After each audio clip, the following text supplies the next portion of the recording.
Welcome, everyone. This is Our Travel Experiences. I'm your host, Kyle Rasmussen. And this week's episode, I'm talking with Jeanine, who is a travel writer, blogger, and who recently went on an amazing trip to the national parks in Utah.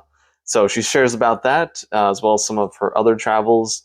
It's a great conversation. So sit back and enjoy the episode. I hope you all enjoy. So I've always been a skier. So I'd always been to Utah in the wintertime and hit several of the mountains in Utah to ski. But I've never gone without, winter experiences. So this was my first kind of like spring, summer experience. So if you're planning on a road trip like this, I wanted to tell you that the temperatures get pretty hot in June. So if you're going to do this epic road trip like I took, we started May 3rd and we had to wear, jackets at some of the parks. We were cold, but we had the right equipment, the right layers. And then towards the end of the trip, as you get like closer to Arches, it's really hot. So, depending on the kind of traveler you are, the safest time to go would probably be the spring. But the unfortunate side is that when we got to go to Zion, we didn't get to do the Narrows. So have you ever heard of the Narrows, Kyle? It's like this hike that you sort of walk in like waders. Have you ever heard of it? I don't think so, actually. Oh, so it's one of the features of the park in Zion is to literally walk like this kind of it's not a river, but it's just called the Narrows, and there's water in there. And you wear like waders and you hike in waders, and it's epic. It's beautiful. But we weren't allowed to go because there was so much snow in Utah. I had heard there was like 900 inches of snow Oh my that gosh. fell. And so it's still there on the mountain. It's starting to melt. So when we were there, we weren't able to do the Narrows, which is one of the things that, most people like to do, because it was just the water would have been over, basically over my head, like I'm 5'2". It would have been up to my chest, and it would have been really unsafe. So they wouldn't let anybody hike the Narrows. And then Angel's Landing is another unbelievable hike that we didn't end up doing. You need a reservation. So you got to do a little research. The Angel's Landing, we just thought was like, maybe we weren't up for it. It's really steep. It's really dangerous, but apparently it's like the thing to do. But we found plenty to do in Zion, and we hiked a bunch and saw some amazing things. And then we went on to go to Bryce, and Bryce was cold, but beautiful. And we did some serious like hikings in the canyon. We hiked down from the rim and into the canyons. And, basically it's a kind of like create your own adventure. Like what are your skills? How good of a hiker are you? There are easy, there are moderate, there are strenuous trails. So we did, the gardens of, the Queen's Garden. We climbed all the way down into the canyon. We saw the Tower Bridge. These are all natural formations in the sandstone that occur from water, and water and sand and wind and erosion have created these sculptures and they're just mind blowing. And so, every day we picked a different area to check out. We hiked, and, you just have to be sure that you understand what your abilities are, and take breaks, pack food, do that kind of stuff, water. And then, the last national park we went to was Arches.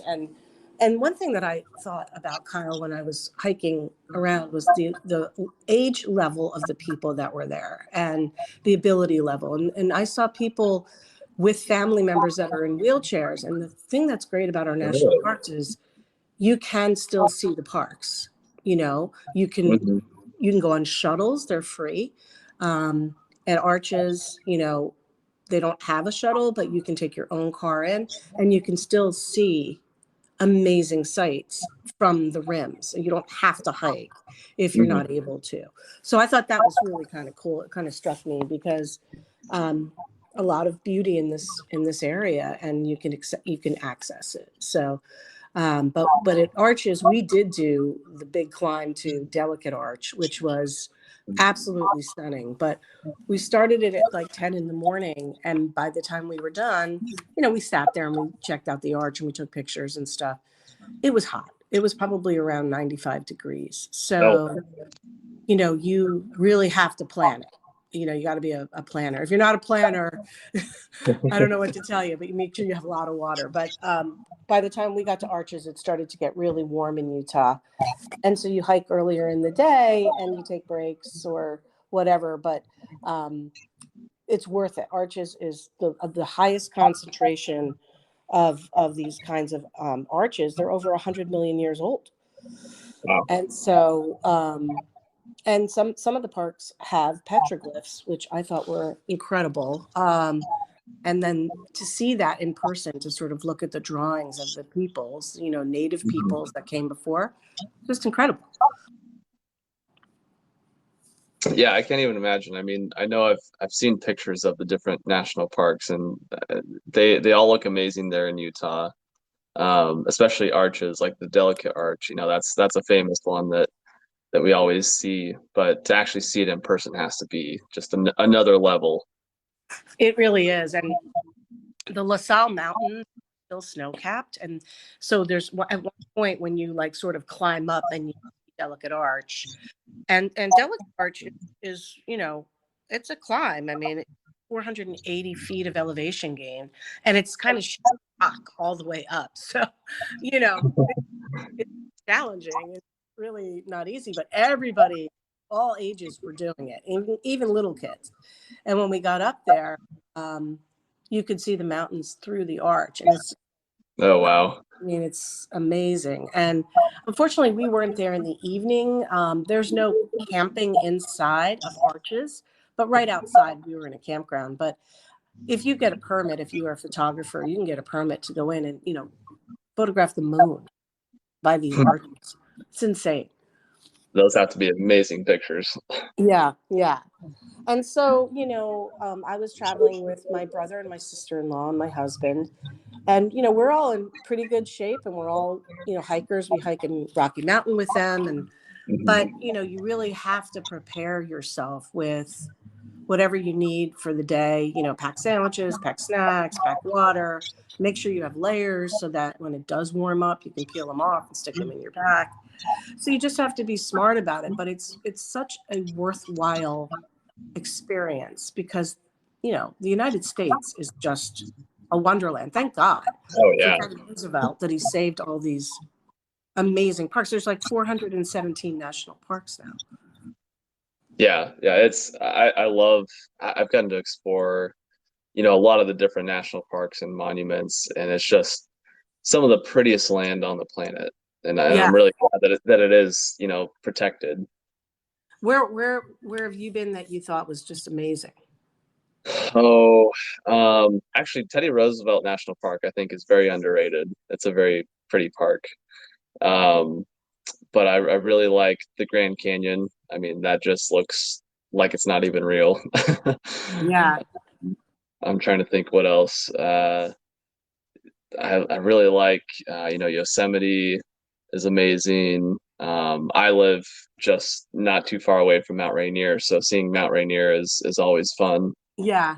I was in Um, the Cascades in March. So, um, yeah, I was just reading your article on the Bainbridge Island wines. oh, you were? Yeah. I mean, Bainbridge Island is pretty special. Have you been out there? It's been a long time since I've been out there, but yeah, I don't live all that far away from there.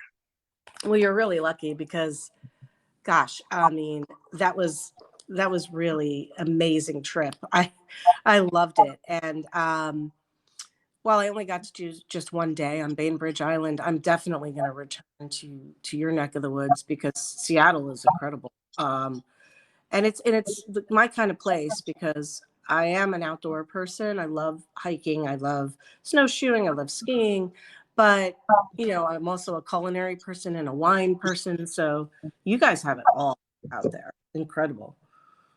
Yeah, I agree. In the wintertime, you definitely have all the winter sports that you can imagine.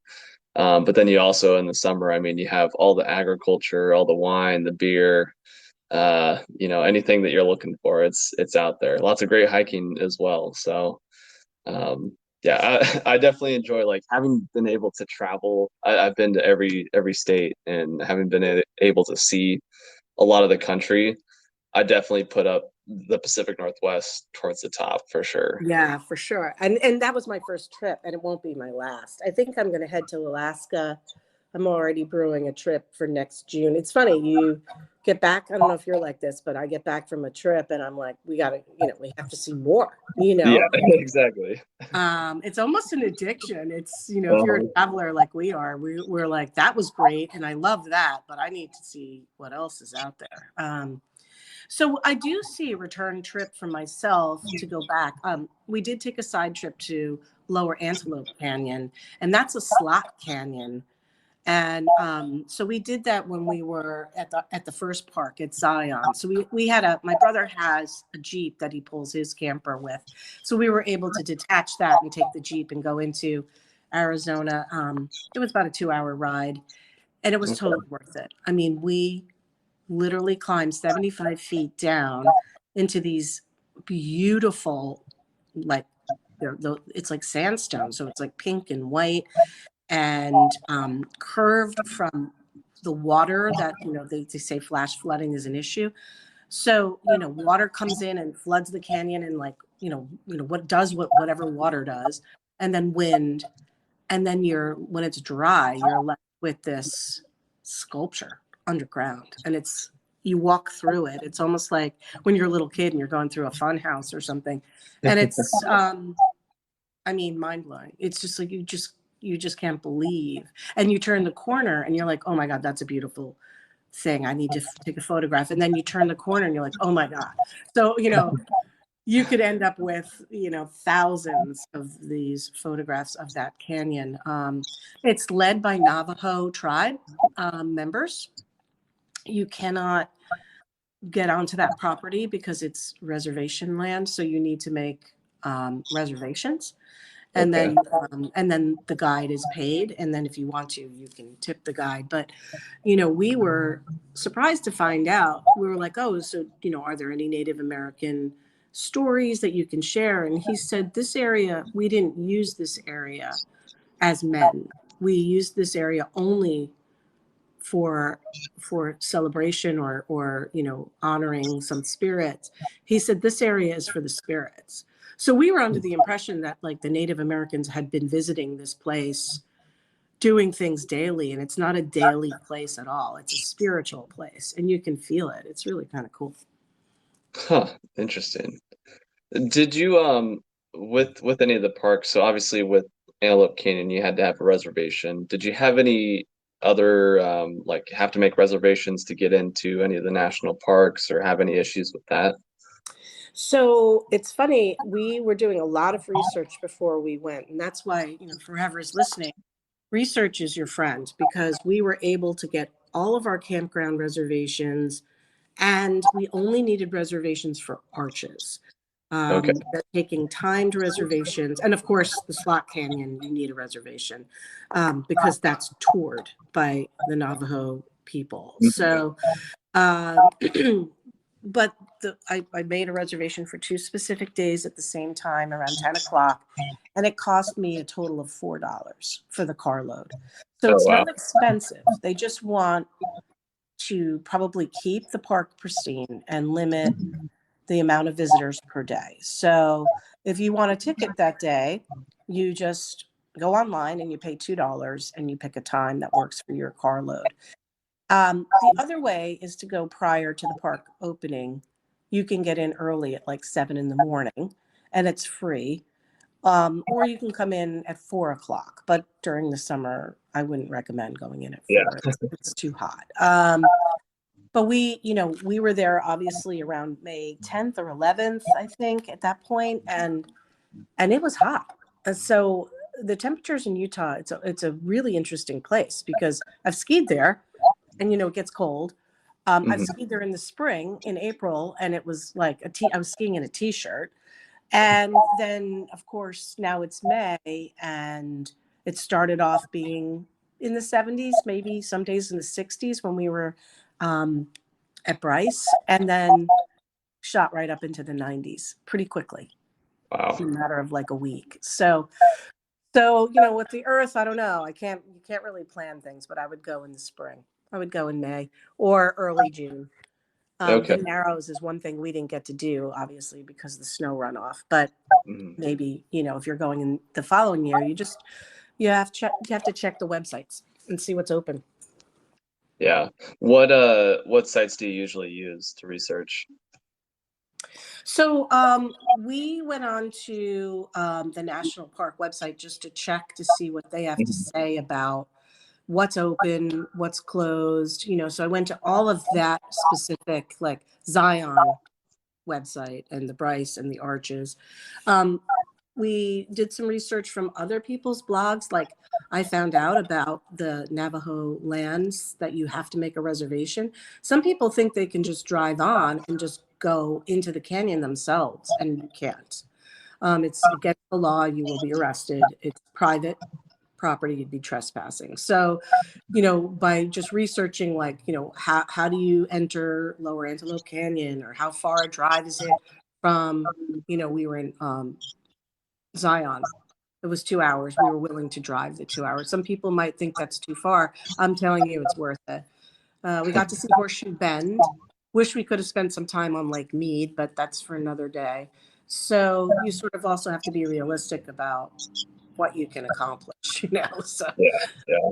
um, and you know, if you are a camper and you don't mind, you know, boondocking, we never boondocked. We went to specific campsites, and there you can plug in and use their electric and water. You know, you're paying for that, and of course you can Mhm. dump your tanks there as well. But plenty of people just take a camper and just the Bureau of Land Management has land set aside, which you can check out their websites, and you don't have to pay anything. And so if you have the ability to use a propane tank and you know, for heat and whatever, because it does get cold at night, you can just pull off and just pick a spot, and it's free. So it depends Okay. on how hardy you are. Yeah.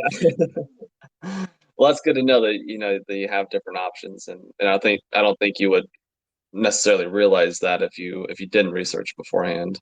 Yeah. Do you have a camper, Kyle? Do you ever drive an RV? Uh, I don't. I have definitely boondocked in my car before. Sometimes that's been intentional, sometimes not. Oh But God. uh, yeah, I have gotten to do some pretty major road trips where I've gone from campground to campground. But that's been very light packing and not using a camper or anything like that. Uh-huh. Uh-huh. That was years ago back in college when I had the energy to do that. Yeah. Well, you know what surprised me? This is my first RV. I'm going to be perfectly honest. My first RV trip. I took an RV trip just with my brother and my sister-in-law last October, and we went to southern Colorado and we did some hot springs, and we checked out um, Sand Dunes National Park, which is insane. These sand dunes pop out of nowhere in Colorado, and they're 3 miles long and ridiculously high, and people can take they literally rent you sleds and you can sled down these sand Oh, dunes. So it's really fun. But there's hot springs, and again, Native American land, and you know, some people have access to them, and they have created resorts, you know, that you could go and camp in, or they actually have rooms at too. And it's a whole thing. People travel in their RVs. You would be surprised at how many retirees are out there just cruising the country in RVs and just going from place to place and seeing all these amazing things.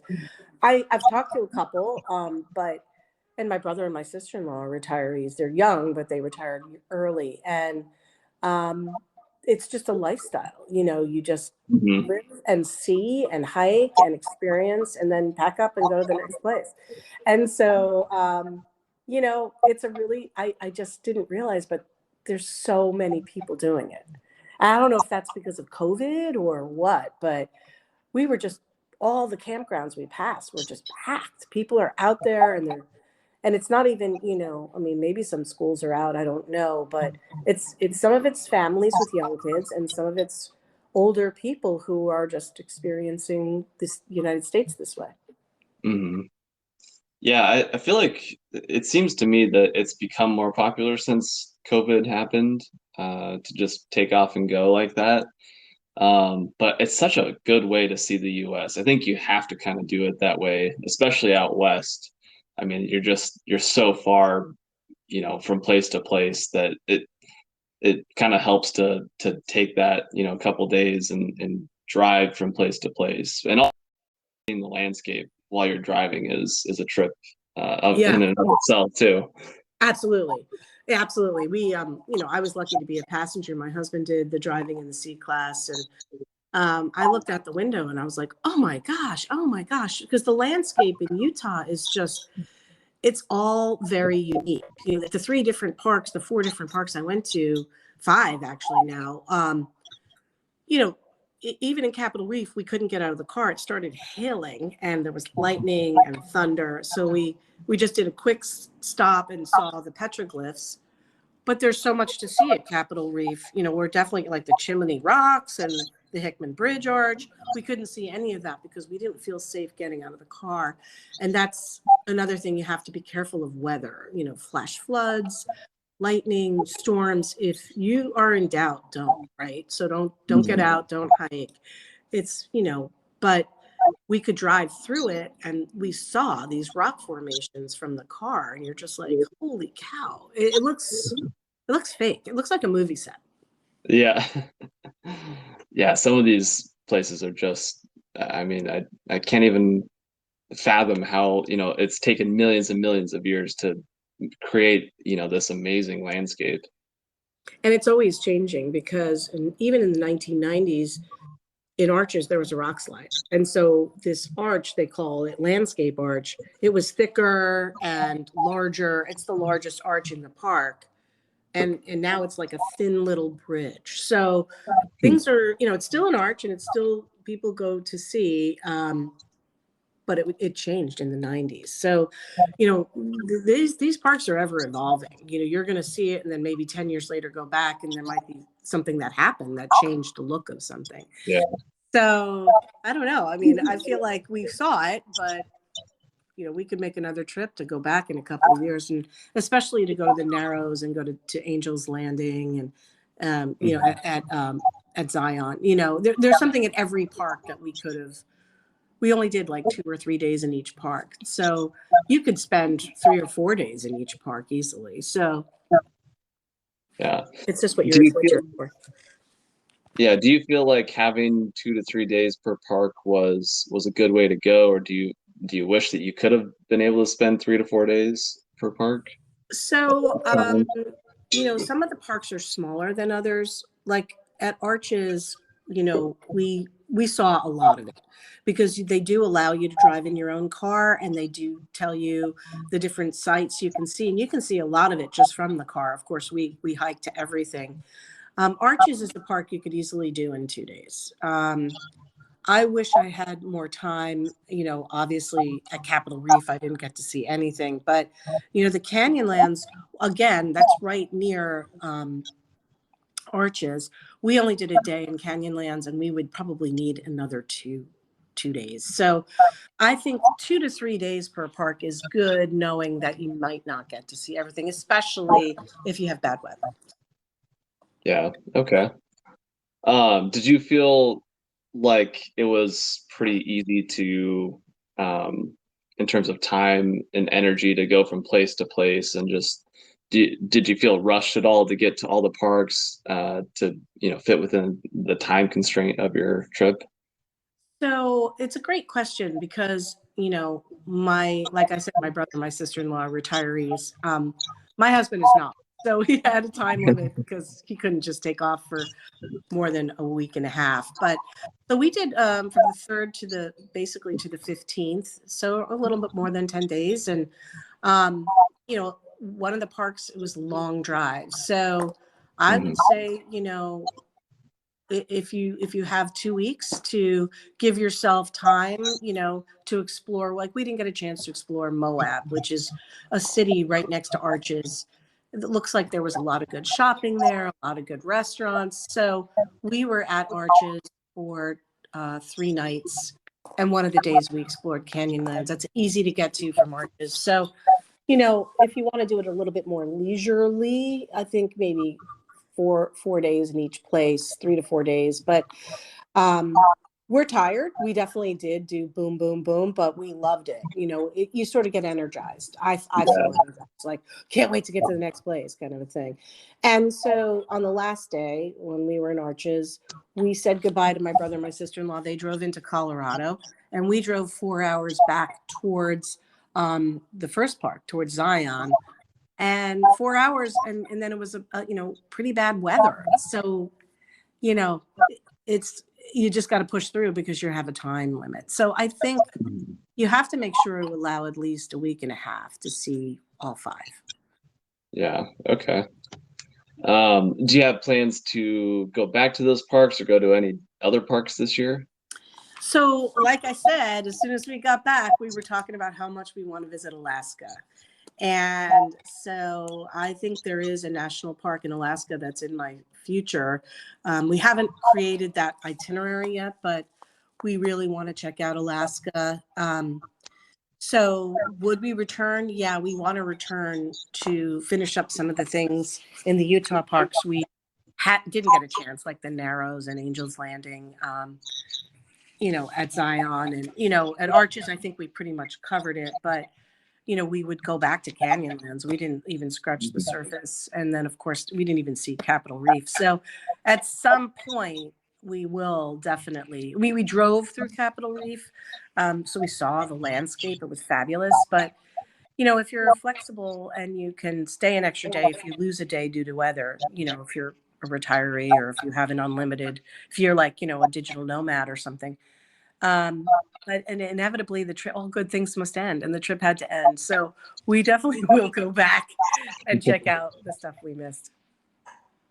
Oh, okay. Out of all the parks you've been to, not just on this trip, but overall, which one would you say is your favorite? I'm gonna have to say, and I know it's funny, we were in Montana. I was on a press trip at on Flathead Lake. And, I loved it. We went into Glacier National Park. And so even though I saw some amazing things in Utah and I thought mind blowing, Glacier right now is still my number one. Although I did love Yellowstone. It's just so hard, right? Because earlier I asked you the same question, and for different reasons. And Glacier, I was there in May, and of course the Going to the Sun Road was closed. So we only got to do like Lake McDonald and some short hikes up from Lake McDonald. So Montana is definitely a place I'm going to have to go back to. And of course, then I don't know what I don't know. So I haven't seen any other national parks like in Alaska, and I have not been to Yosemite yet. So much to see, so little time. Yeah. Right. But I would have to say Glacier. Yeah. Okay. Cool. Yeah, I know it's like, and like we were talking about, once you get back, you're like, oh, there's 2 more things that I got to go see now, and that's never gets shorter. Yeah, absolutely. Well, outside of national park travel, I know you have kind of a food and wine blog that you do as well. What have been some of your trips that have revolved around that? Oh gosh. Well, I I mean, I loved Seattle I was there for Taste of Washington. Okay. And I was blown away by Woodinville, which is an area where you can literally drive to. And even though the AVAs are further away, all of the tasting rooms, you can get a full taste of Washington right there in Woodinville, which is maybe like an hour and a half drive from Seattle. I don't think it was very far. And so, like normally when you go to like a Napa, you're right there and you're tasting the wines that are grown right there. But Mhm.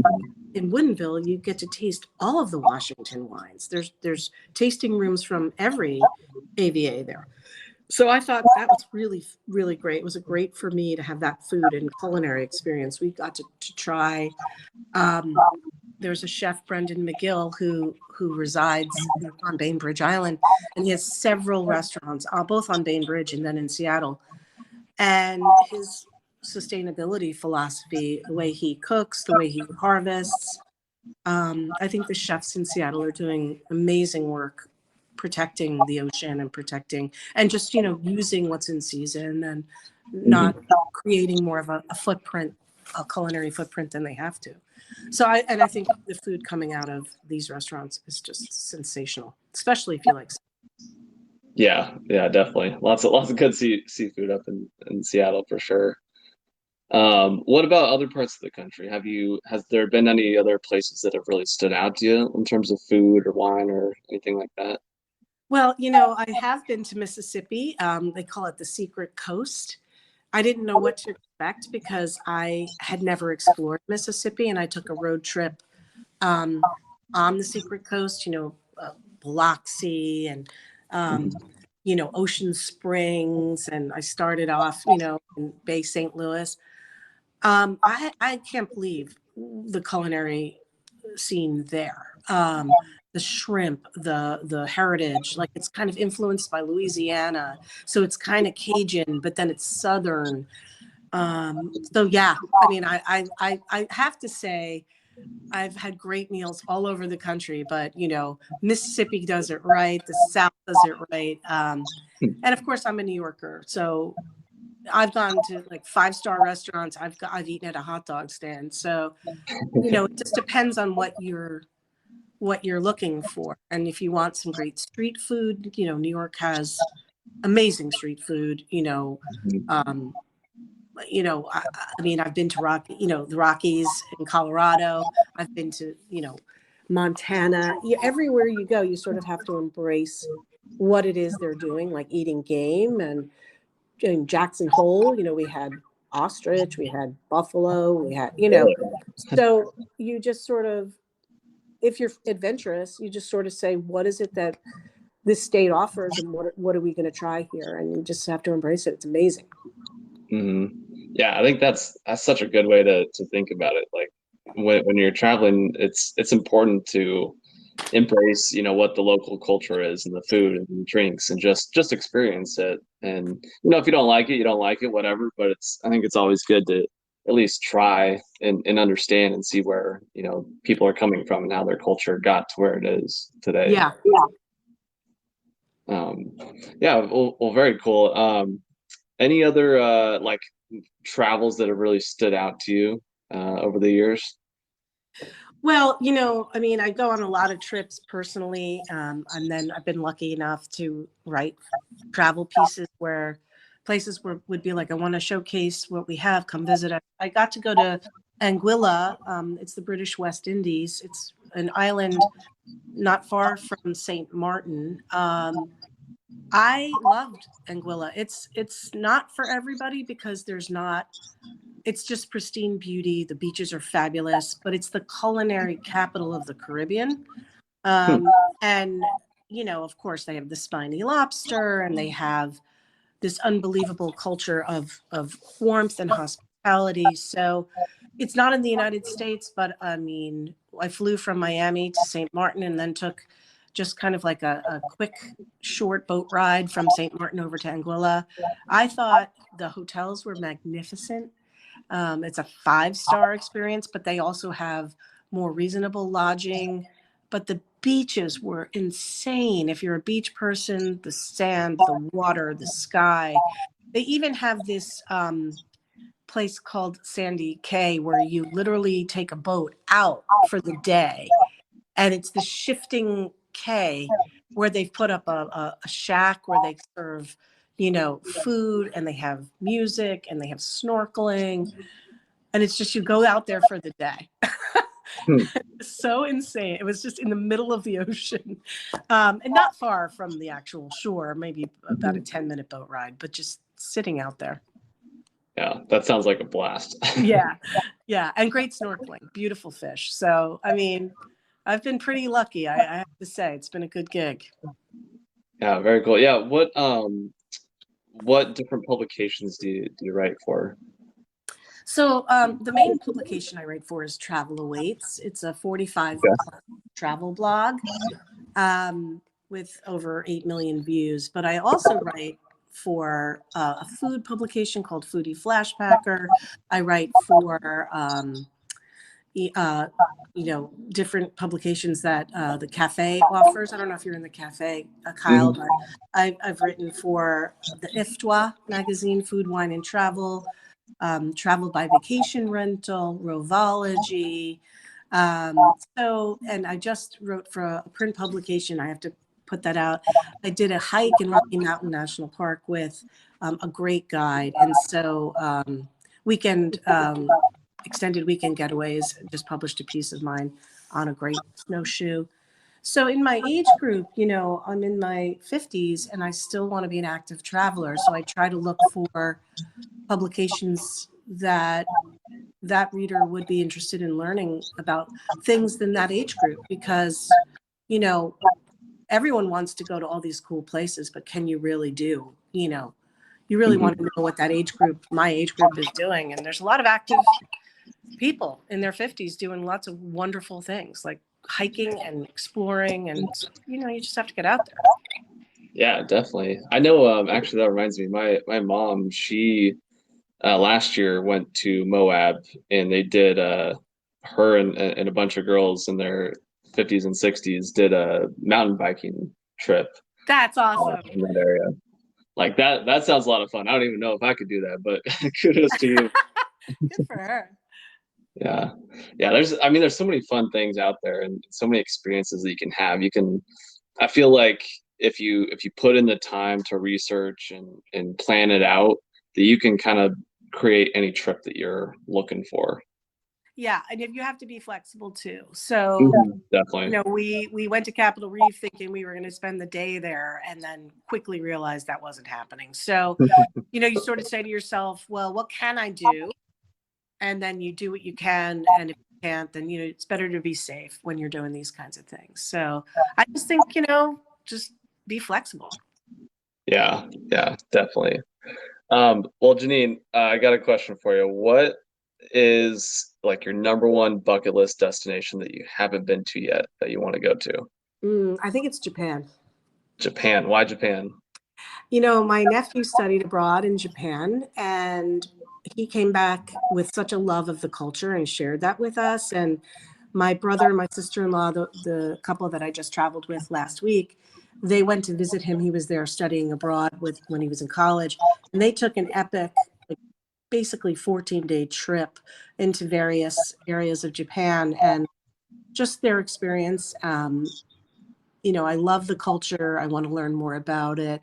So I think that's a bucket list. But Kyle, every time somebody asks me, I mean, Japan is a bucket list because I know it's kind of on the back burner right now. But Mm. gosh, you could call me tomorrow and I'd say, I really want to go to Australia, or I really want to go. So it's hard, but right now that's really kind of tops on my first bucket list. I'm going to get there. Yeah, I like it. I think that one is towards the top of my list as well, for Cool. sure.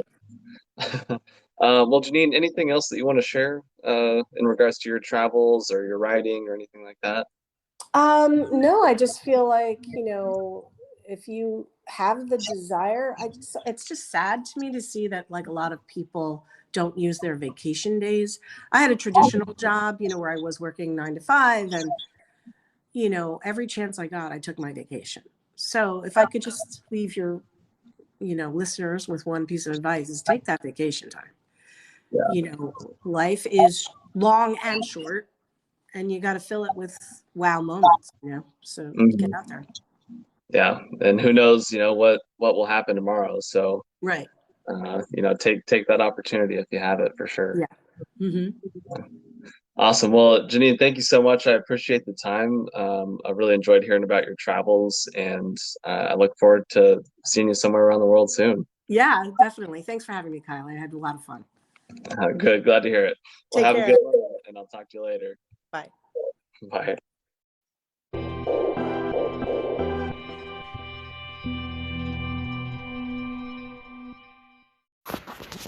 Hey everybody, Kyle here. If you enjoyed today's show and want more, you can always check out every episode on Spotify, Anchor, YouTube, and now Amazon Music as well. Just search for Our Travel Experiences on any of those platforms and it will pop up.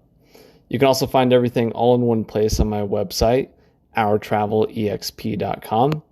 And if you want to see my travel pictures as well as travel pictures from guests on the show, you can check them out on Instagram. The page is called Our Travel Experiences Podcast. And if you want to share your own pictures on the Instagram page or be a guest on the podcast, you can message me via that Instagram page or email me at ourtravelexperiences@outlook.com. I would love to see your pictures and hear about your travel experiences, so please send them my way. And if that isn't enough for you, make sure to check out my weekly YouTube show, From Around the World Fridays. Every Friday, I'm taking 5 to 10 minutes to answer questions from listeners, share some souvenirs that I bought over the years, share my postcards over the years that I've accumulated, or share videos and pictures from one particular city or country that I visited, and so much more. So check it out, guys. You won't be disappointed. And make sure you go subscribe to that as well. Thanks again for listening, and I'll see you somewhere around the world soon.